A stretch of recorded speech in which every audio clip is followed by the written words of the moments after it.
வணக்கம். ஒரு பொருளோட மதிப்பை நம்ம எப்படி முடிவு பண்றோம்? அதோட விலைய வச்சா இல்ல நம்ம பார்வையிலையா? வாங்க இந்த கேள்விக்கு ஒரு அழகான கதை மூலமா விடை தேடலாம். இந்த கேள்வி இதுதான் நம்ம கதையோட இதயமே. இது கந்தன்னு ஒரு இளைஞனோட மனசுல இருந்து வர ஒரு முணுமுணுப்பு. கொஞ்சம் விரக்தி, நிறைய நம்பிக்கை கலந்த ஒரு முணுமுணுப்பு. சரி, வாங்க கதைக்குள்ள போகலாம். முதல்ல நம்ம கதையோட நாயகன் கந்தன் அவனோட மனசுல இருந்த ஒரு பெரிய ஏக்கத்தை பத்தி பார்க்கலாம். இவர்தான் கந்தன். சென்னையில ஒரு சின்ன கான்கிரீட் ரூம்ல தனியா இருக்கிற ஒரு ஏழை மாணவன். சுத்தி பார்த்தா வறுமை, தனிமை, இதுதான் அவனோட உலகம். ஆனா அவனுக்குள்ள மட்டும் ஒரு பெரிய ஆன்மீக தேடல் எப்பவுமே இருந்துட்டே இருந்துச்சு. அவனோட ஆசைக்கும் நிஜத்துக்கும் இவ்வளவு பெரிய வித்தியாசம் பாருங்க. ஒரு பஞ்சலோக சிலை வச்சு பூவெல்லாம் போட்டு மந்திரம் சொல்லி பூஜை பண்ணணும்னு அவனுக்கு ஆசை. ஆனா அவனால வாங்க முடிஞ்சது என்னவோ ஒரு சாதாரண பிளாஸ்டிக் பொம்மை தான். மந்திரத்துக்கு பதிலா மனசுக்குள்ளேயே தமிழ் பாடல்களை பாடிக்கிட்டான். இப்போதான் கதையில ஒரு முக்கியமான டேர்னிங் பாயிண்ட் வருது. அவனோட அந்த எளிமையான பக்தி ஒரு பெரிய கேள்விக்குள்ளாக போற ஒரு தருணம். அந்த சிலைய கொஞ்சம் பாருங்க. தெரு ஓரத்துல வாங்கினது 1 இன்ச் கூட உயரம் இருக்காது. பெயிண்ட் கூட சரியா அடிக்காத ஒரு பிளாஸ்டிக். மத்தவங்க பார்த்தா ச்சே இது வெறும் பொம்மைன்னு சொல்லுவாங்க. ஆனா கந்தனுக்கு, அவனுக்கு அதுதான் தெய்வம். அப்போ தெய்வீகம் எங்க இருக்கு? பொருள்ல இல்ல, நம்ம பார்வையில தான் இருக்கு, இல்லையா? இந்த வார்த்தை தான் கந்தனோட மனச சுக்கு நூறா உடைக்குது. அவனோட வீட் ஓனர் வந்து, இது என்ன கேவலம், பிளாஸ்டிக் பொம்மைய போய் பூஜை பண்ற, வீண் வேலைன்னு கேலி பண்றாரு. அவனோட நம்பிக்கையே ஆடி போயிடுது. இப்போதான் நம்ம கதை ஆரம்பத்துல கேட்ட அந்த பிரார்த்தனை அவன்கிட்ட இருந்து வருது.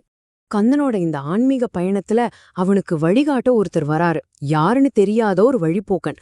அவர் வந்ததுக்கப்புறம் என்ன நடக்குதுன்னு பார்க்கலாம் வாங்க. இது ஒரு ரொம்ப சிம்பிளான சந்திப்பு. கதவை தட்டுற சத்தம் கேக்குது. கால்ல புழுதியோட ஒரு இளைஞர் நிக்கிறாரு. கொஞ்சம் தண்ணி கிடைக்குமா அப்படின்னு கேக்குறாரு. தண்ணி குடிக்கிறப்ப அவரோட கண்ணு அந்த சின்ன பிளாஸ்டிக் சிலை மேல படுது. உடனே அவர் என்ன பண்றாரு தெரியுமா? அந்த சிலைய எடுத்து சூரிய ஒளி படுற மாதிரி ஒரு இடத்துல வைக்கிறாரு.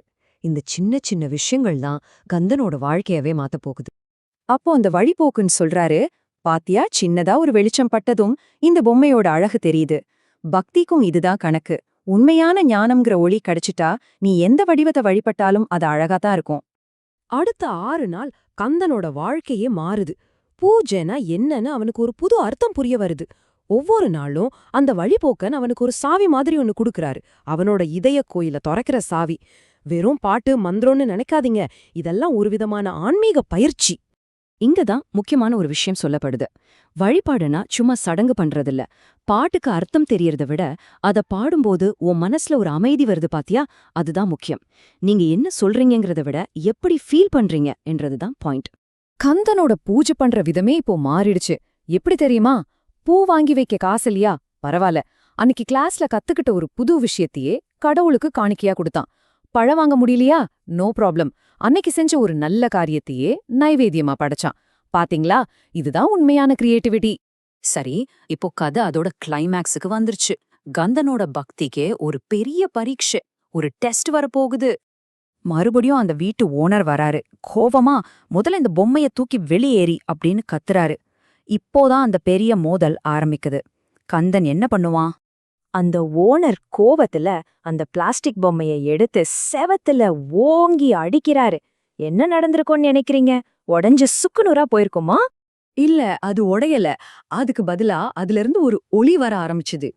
அந்த சின்ன பிளாஸ்டிக் பொம்மையில இருந்து மென்மையான தங்க நிறத்துல ஒரு ஒளி.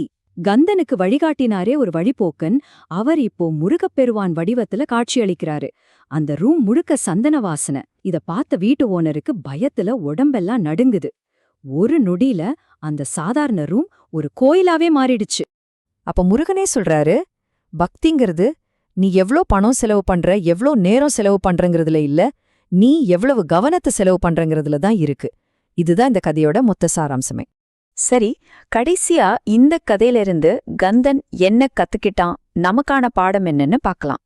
முருகன் சொன்னது என்னன்னா, உண்மையான கோயில் எங்கேயோ வெளியல்ல, அது நம்ம இதயம்தான். நாம நினைக்கிற ஒவ்வொரு நல்ல எண்ணமும் ஒரு பூ, நாம செய்யற ஒவ்வொரு நல்ல செயலும் ஒரு காணிக்கை.